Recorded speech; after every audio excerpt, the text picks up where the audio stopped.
Ladies and gentlemen, this is TVP World. I am your host, Benjamin Lee, and welcome aboard the Eastern Express. Now, this time around, we're diving deep into the latest diplomatic Hail Mary from the Ukrainian President Volodymyr Zelenskyy. He's back, and this time he's got a victory plan. Not to be confused with any old peace plan or post-war visions, this one's got 5 shiny points and 3 secret attachments. Because apparently every victory plan worth its salt comes with classified material that only a few Western capitals have seen. So, what do the secret attachments contain, you ask? And most importantly, what have been the reactions and responses by Western leaders? Well, let's take a look at our latest report to find out more. Ukrainian President Volodymyr Zelenskyy presented on Thursday his 5-point victory plan before European Union and NATO top brass. The victory plan is a bridge to a successful second peace summit. You can help make this a reality. And this will protect not only Ukraine, but also Baltic states and Nordics and Poland, Balkans, other regions, other partners which are in Russian sides. Responding to point number 1 of the victory plan, NATO Secretary General reassured Zelenskyy that Ukraine will be member of NATO. There is no doubt about it.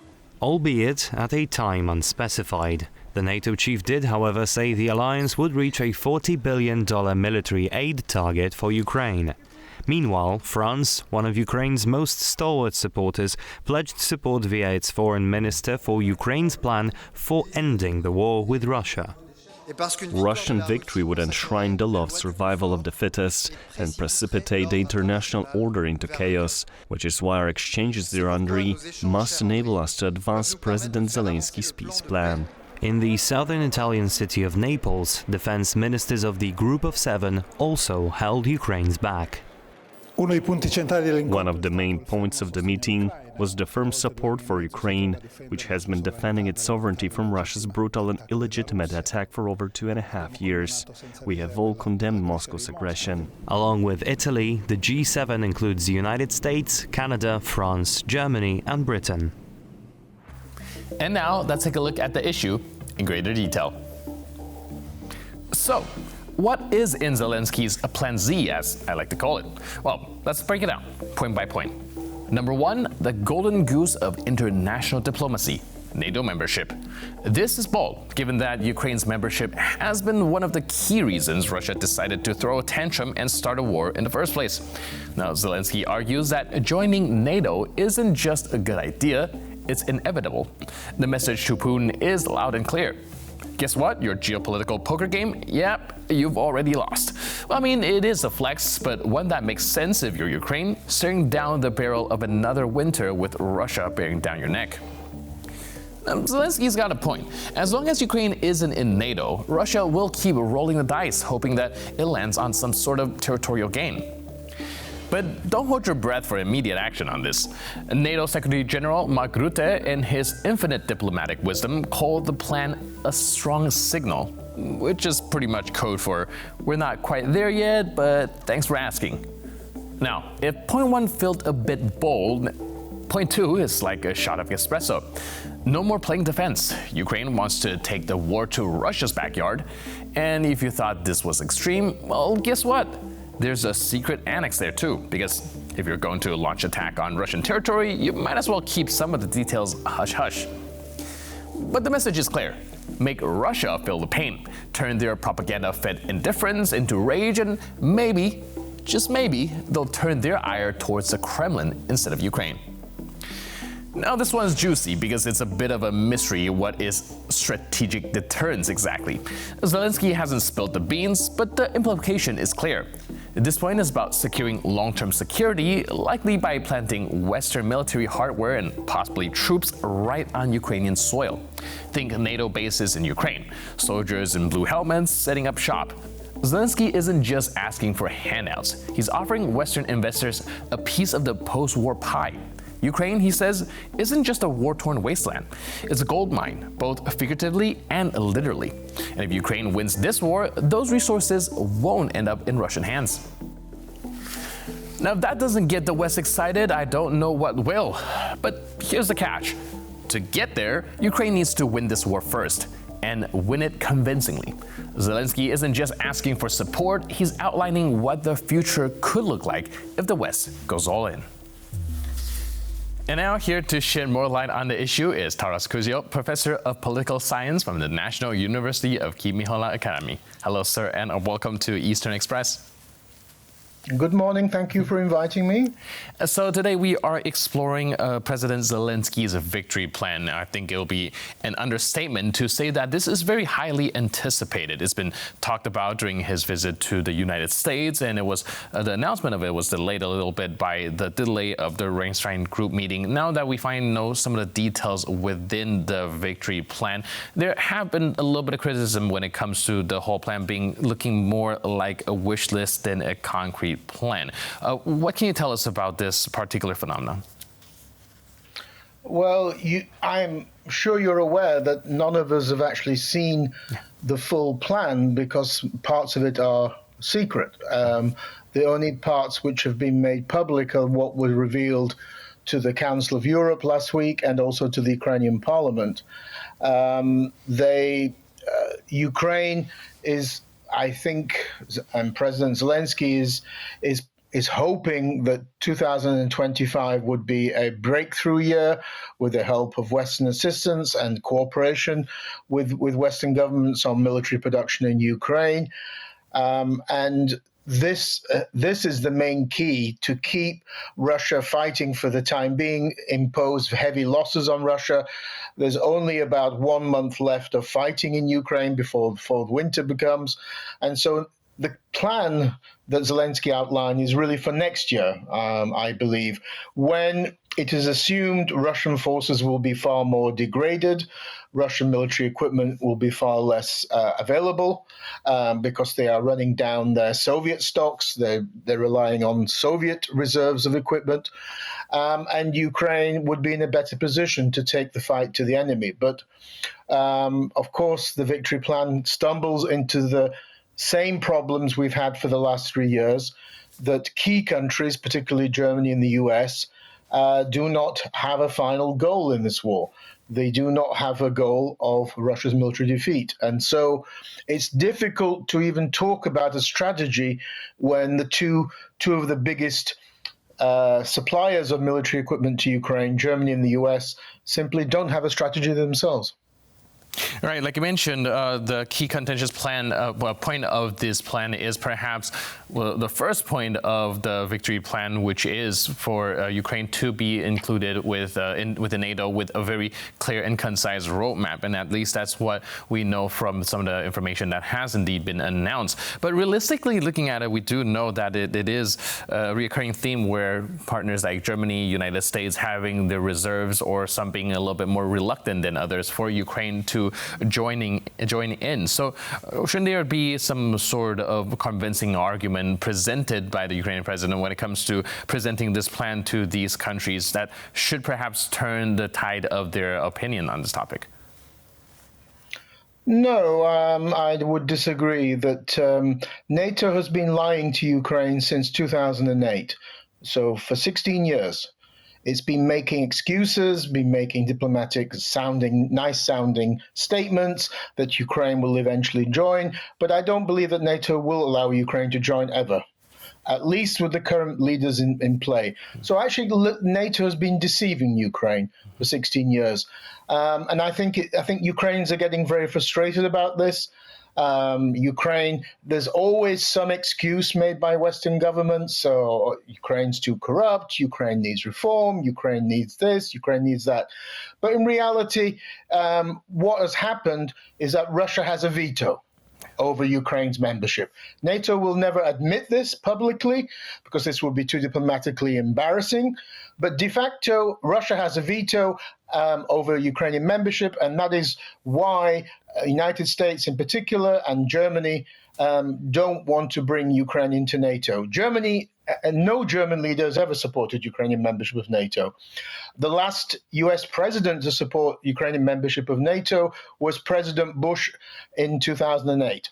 So this has been a long-going problem, and it's leading to Ukrainian disillusionment with NATO and also to Ukrainian growing Ukrainian support for actually building up one's own military sector, including returning to having nuclear weapons. This is the path that's happening. I think Ukraine and NATO are actually near breaking point.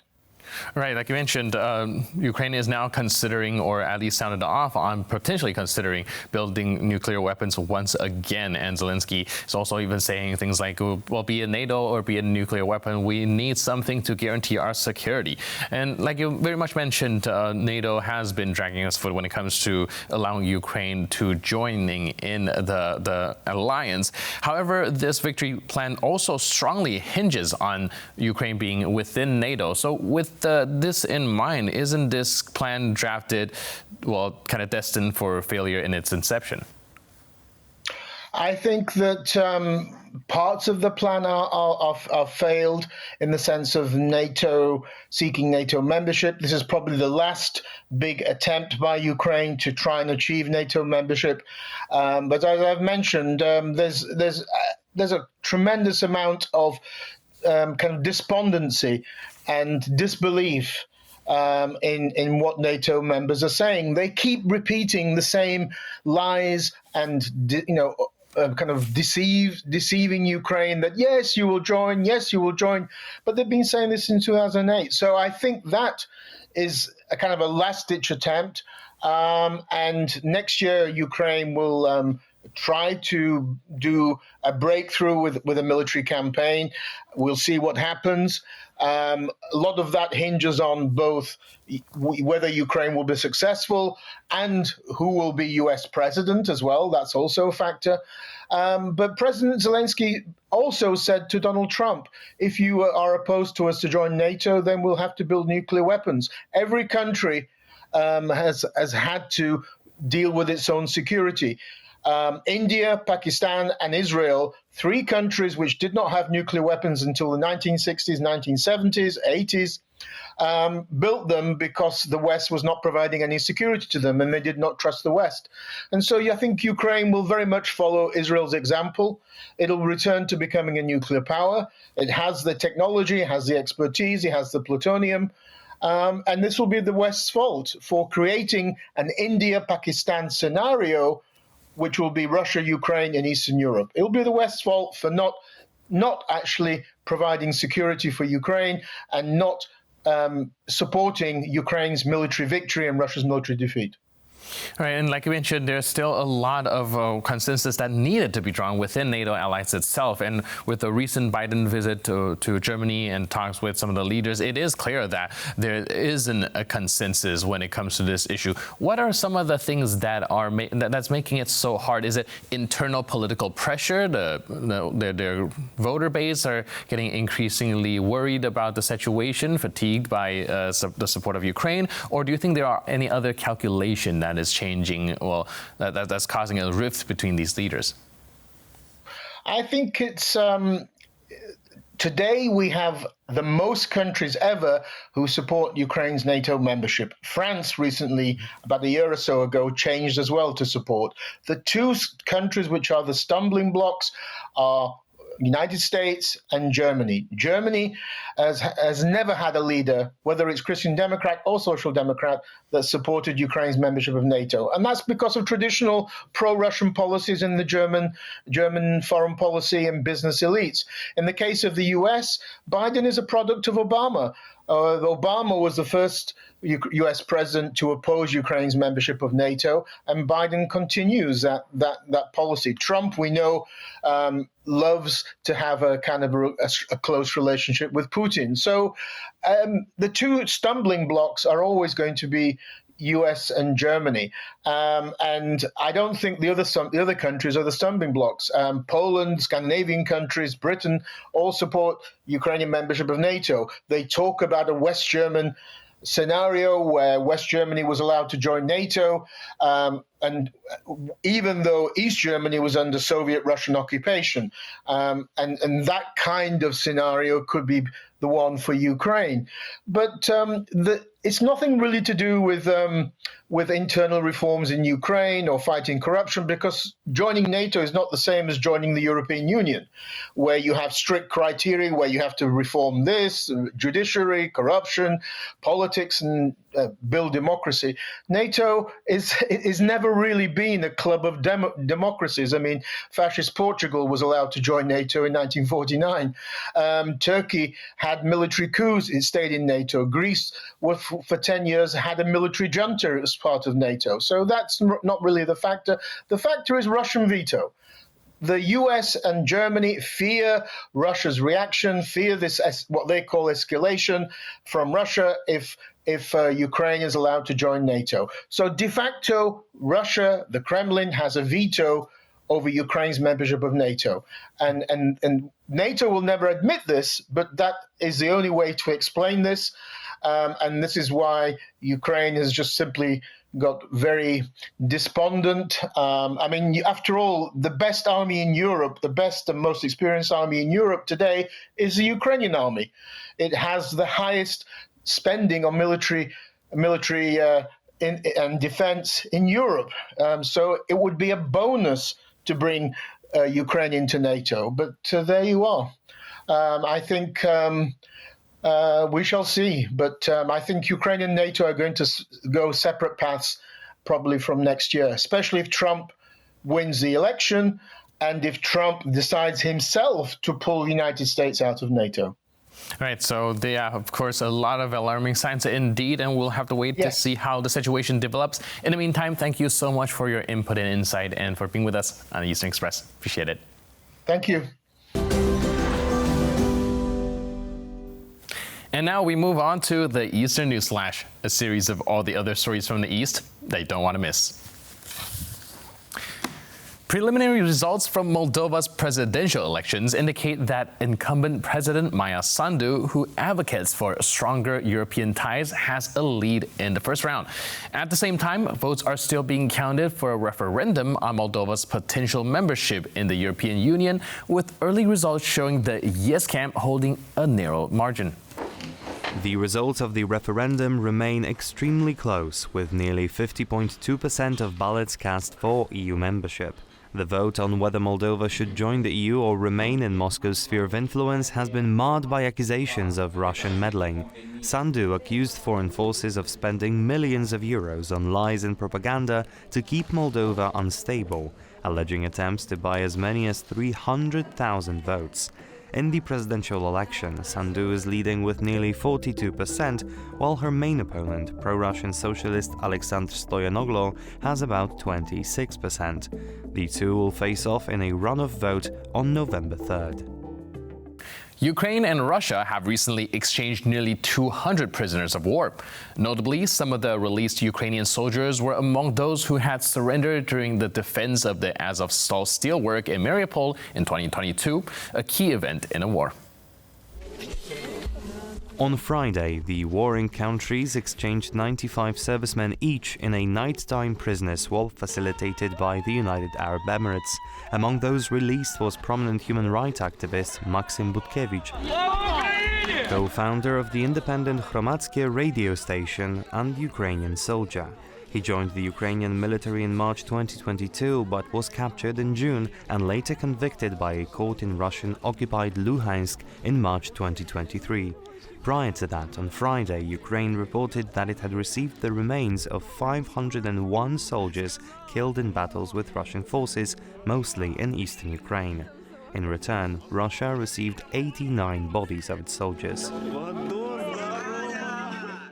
Serbian President Aleksandar Vučić continues to maintain a delicate balance between pursuing EU membership and maintaining close ties with Russia, particularly due to Serbia's reliance on Russian gas.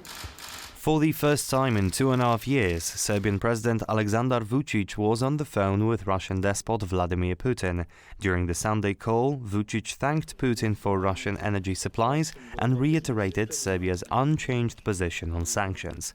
The conversation took place as Russia awaits Vucic's response to Putin's invitation to attend the upcoming BRICS summit in Kazan between Tuesday and Thursday. Vucic, whose country is a candidate for EU membership, has condemned Russia's invasion of Ukraine, but maintained Serbia's refusal to impose sanctions on Moscow.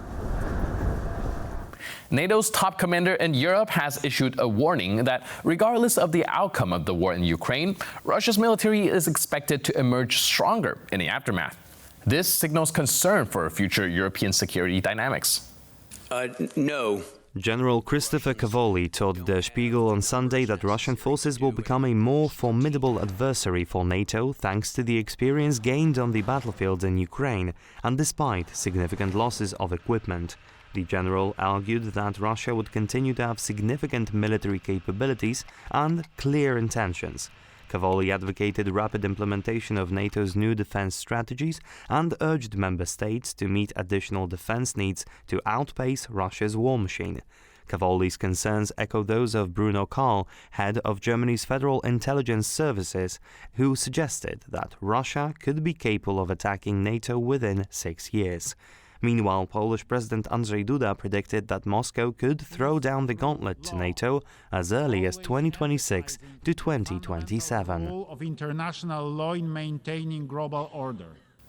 And that's all on this episode of Eastern Express. But for more news, update, and commentary, please stay tuned to TVP World.